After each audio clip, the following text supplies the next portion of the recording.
When did brotherhoods become something that men had to live without? This is a story about 8 men living in Da Nang, Vietnam, who chose differently. For one weekend, we replaced the noise, pressure, and distractions of the city with nature, honesty, and conversations around the campfire. For one weekend, we chose to put brotherhood first. Our ancestors didn't have a word for brotherhood because they didn't need one. It was in the very air they breathed.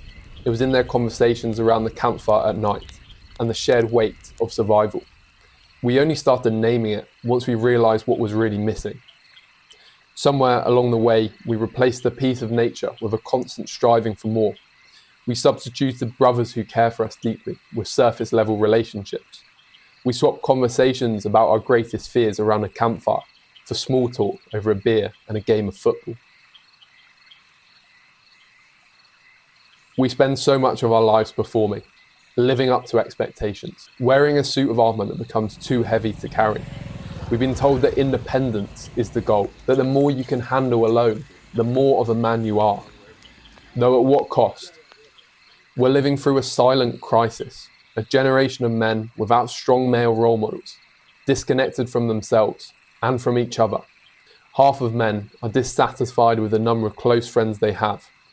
A surprising number report having none at all. In our isolation, we numb and deny our pain. We seek refuge in thought and fantasy, always striving for the next achievement.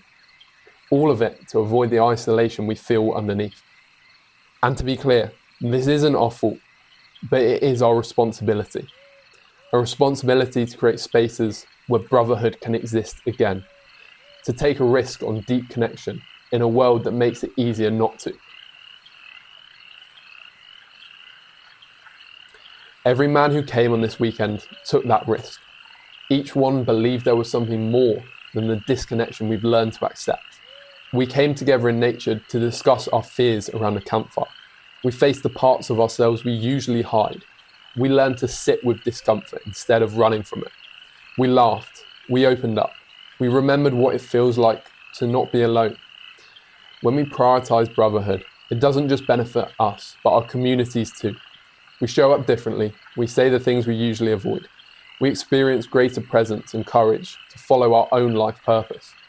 Our relationships deepen, our courage inspires the men around us, and our loved ones feel something has changed, even if they can't quite put a finger on it.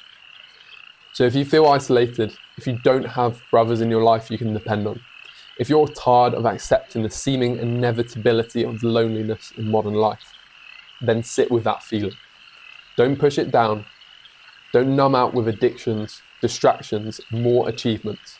This feeling is trying to tell you something. You weren't built to go through life alone. And deep down, you already know you need brotherhood.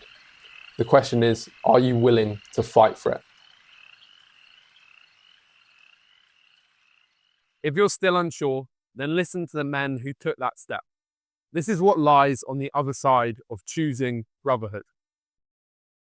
I found a real sense of connection, which I maybe was lacking. It didn't feel like I was getting beforehand. I was starting to give up on the idea of being able to meet people who I could genuinely connect with, who were like on my wavelength, who I could relate to, resonate with. So I really feel like a real sense of brotherhood here. I feel like I've already made some really good friends, and it's given me a lot of optimism and hope moving forward that I can kind of take that into everyday life and meet more people and connect. And maybe before this, I didn't feel like it was possible.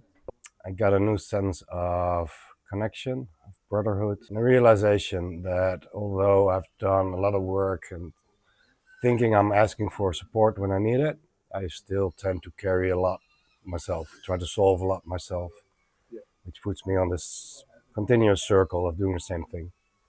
I got more than I would have asked for.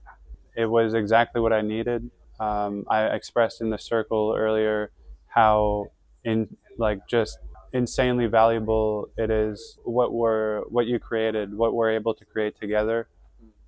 It's something that I feel I've yearned for so deeply for for a long time, and I recognize how valuable it is, and I'm just very grateful for it. So I know people need this. Men need this. I think we as men have to, we're maintaining a position of strength and authority, and a lot of people come to us for help and support and things like that. And so we want to maintain that image, but at the same time, we also need support sometimes. For many reasons. The first thing that comes to mind is just kind of working through our emotions. Instead of suppressing them, a lot of men suppress their emotions. So having a space like this where it's okay to bring out that emotion, and it kind of brings out that power of vulnerability, that it's okay to have those emotions and to have your heart be open. Yeah, I think it's really important. For example, you look at Vietnam, men come together. They come together to play football on the beach, volleyball. They come together in the coffee shop. They play some kind of board game. In the West, I think we're losing that. We probably used to come together in the pub after work, or we used to work together, but with the advent of remote working and the modern age, I think too many men are losing their connections with each other. And we need that. We shouldn't just solely be focused on our wives and our families. We need the connection of other men. We need the support. We need the guidance. Yeah, I just remember when I was a few years ago, I went on a men's rite of passage retreat, and we'd done sort of fasting for a day or so, and then that sense of connection when we were around the fire was just incredible. I never really felt anything like that. I feel men need these spaces to come together, to be safe and actually take some of the learnings that are practical and apply them to their normal life. So that's why I feel we need this space.